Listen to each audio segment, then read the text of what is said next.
इस तरह हमारा जो भी कर्म क्षेत्र में जो भी कर्म कार्य है उसमें भगवान को साथ में रख के हमको करना चाहिए, तभी हम इन पापों से मुक्त हो पाएंगे। नहीं तो हम अपना मन मर्जी से चलेंगे तो हमारे अंदर इतना ताकत नहीं है कि हम उनको पचा सके।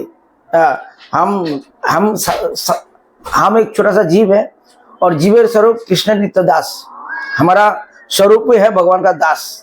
और हम क्या कर रहे हैं, हम इधर मालिक बन के बैठा है। हाँ, ये मैं इसका मालिक हूँ, ये मेरा घर है, मेरा घर है, मेरा परिवार है, हम मालिक बन के बैठा है। लेकिन हम मालिक नहीं है, हम भगवान का दास है। हमारे द्वारा हमारा परिवार फैमिली को ये सब चला रहे हैं भगवान। तो उनको माध्यम रख करके हमारा सब कार्य होना चाहिए, तभी हम इन पापों से बच पाएंगे। और जब हमको समझ में आ जाएगा पाप क्या है पुण्य क्या है, फिर हम सावधानी से चलेंगे ना। जैसे अभी हम अनजान में अभी तक नॉनवेज खाए थे, इतना ज्ञान नहीं था। भक्ति में आने के बाद मालूम पड़ा कि एक जीव जो है, मैं भी एक जीव हूँ, एक बकरा भी हो भी एक जीव है। तो फिर मैं उसको जब उसका गले में उसके गर्दन में चाकू लगाता हूँ तो रोता है ना, उसको दर्द हो रहा है। अभी मेरा एक अंगुली कट जाएगा तो कितना दर्द होता है, तो उसका गर्दन कटता है तो उसका दर्द नहीं होता है। अभी उसका भाषा मैं समझ नहीं पाता हूँ, लेकिन वो क्या बोलता है, बचाओ बचाओ, चिल्लाओ, हाँ करके चिल्लाता है। क्या बोलता है वो, बचाओ बचाओ बचाओ।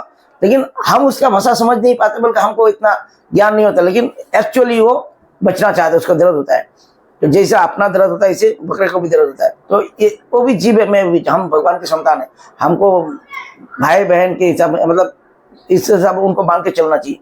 इससे उसका हत्या करना हमारा अधिकार नहीं है। वो भी भगवान का खा रहे, हम भी भगवान खा रहे। हम उसको भगवान हमारे लिए खाने पीने बहुत कुछ रखा है, दाल राइस सब्जी रोटी और भी फल फ्रूट साग सब्जी बहुत कुछ है। हम क्यों उसको काट के उसका मांस खाए? उसका मांस खा के हम अपना मांस बढ़ाना चाहता है, ये गलत बात है। तो हमको सरल जीवन, सादा जीवन, उच्च विचार, भगवान के भक्ति में रह के अगला जन्म की तैयारी करना चाहिए। नहीं तो अगर हमको मांस खाना है तो हमको अगला जन्म क्या मिलेगा, शेर बाघ जो जंगल में होता है, वहां तुम कभी भी मांस खाओ, कच्चा मांस, पकाने की भी जरूरत नहीं पड़ेगा। तुम मनुष्य हो, मनुष्य के हिसाब से कर्म करो, भगवान का भक्ति करो, सादा जीवन जियो, उच्च विचार करो।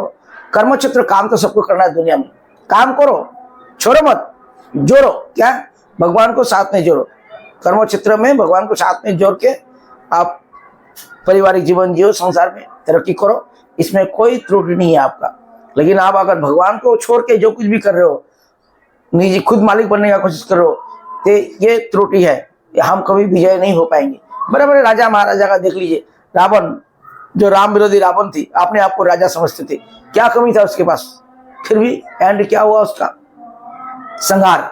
हाँ, दुर्योधन क्या कमी था उसके बाद, भगवान को भगवान नहीं मानते थे, अपने बल पर जीना चाहते थे और भी सब कुछ हड़पना चाहते थे।